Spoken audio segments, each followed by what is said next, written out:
Assalomu alaykum. Men 2007-yil mazam qilmay kasal bo'ldim. Toshkentga borib davolandim. Saratan deb doktorlar saratan burun xalta o'sib to'xtab qolgan burun xalta deb diagnoz qo'ydi. Davolanib keldim, keyin yaxshi bo'lib ketdim.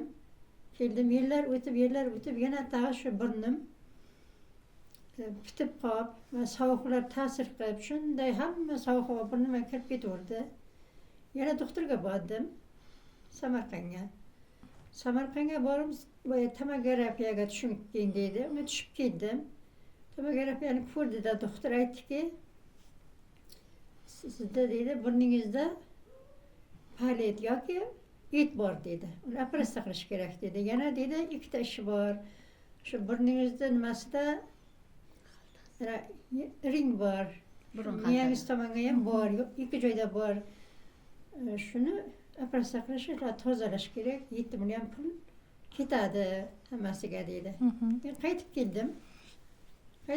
Kelim nimaga kompaniyaga a'zo bo'lgan edi. 2 xil dori olib keldi menga. Shuni qo'ying qani deb. Keyin shuni qo'ydim. Shu boya menga ta'siri yaxshi bo'ldi. Doktor telefon qilasiz.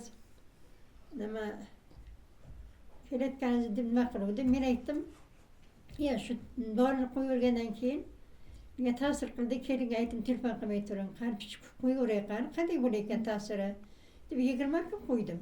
20 kun o'tgandan keyin yana qanday bir sovuq holatda yana shunday bir og'riq berdi. Keyin yana tomografiyaga borib tushdim. O'zimizga shu kitobga tomografiyaga borib tushdim. Uni borib yana shu doktorga ko'rsatdik. Doktor aytdiki, nima dedi? Nima qildingiz? Bir ikki xil dorilar qo'ydim. Baribir operatsiya qilish kerak. Iringlari yo'q demadi-yu. Baribir operatsiya qilish kerak dedi. Shu iringlari ketganda shu boyagi palit qolgan bo'lgan. Keyin qaytib yana doktor aytdiki, baribir operatsiya qilish kerak. Yurakka nimaga tushib keling. Nimaga dedi. Yurakka borib tushib keldim. Yurakda nimasini doktor yozib berdi holatini. Doktor ko'rdida aytdiki, siz dedi, agar dedi nima ko'ramiz, oldingi doktor dedim, shu oldingi nimalarni aytdim. Agar nima bo'lsa, yering bo'lsa, uni ham yuvib tashlaymiz deb ko'rdi doktor. Ko'rdi, yering yo'q ekan. Burnim qonab qoldi. Keyin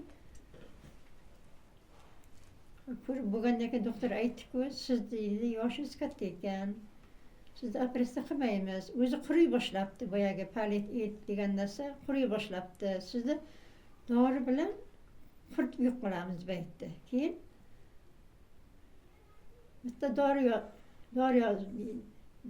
yozib berdi, ikkita o'pkal yozib berdi. Boya burnimda tomirlar yaralangan, shuning uchun nima bo'lib qolgan, shuning uchun qonayapti deb ikkita o'pkal yozib berdi. O'pkalni uyga kelib oldim.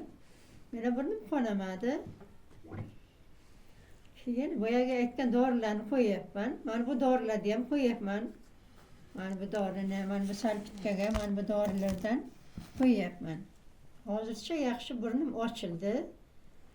Lekin o'zimni issiqqa o'rab turibman. Qulog'im og'ir bo'lib qolgan, quloqlarim ochildi. Burnim ham ochildi, nafas o'tyapti. Oldin o'tmay qolgan edi. Lekin hozir davom etyapman. Bir oydan kelasiz degan doktor, hali bir oy bo'lgan yo'q, olganim yo'q. Mana shu dorilardan foyda topyapman. Sizga 7 million ketadi degan operatsiyaga? Operatsiyaga 7 million ketadi dedi. Hozir bu mahsulotlarimizga qancha pul ketdi? Mahsulot bilmayman, kelinmoqdan pul narxini bilmay so'ragan. Keliningizga ishonib boshladingizmi o'zi boshdan? Keliningizga ishondingizmi shuni yaxshi qilishiga? Endi mana shu dorini qo'yib ishondim, yaxshi bo'lmadi. Buni boshida shubha topdim. Lekin hali davom etyapti, qo'yyapman hali ham. To'xtatganlar yo'q-da. Hali qo'yyapman. Xursandmiz. Biz ham bizning mahsulotlarimizda shunaqa katta natija erishganimiz uchun. Bitlam shishgan edi. Hammasi semirilgansan dedi. Yo, men o'zi shishgan bilaydim. Bitlarim pishirib olding keldi. Xursandmisiz endi keliningiz shu korporatsiya ishlayotganidan?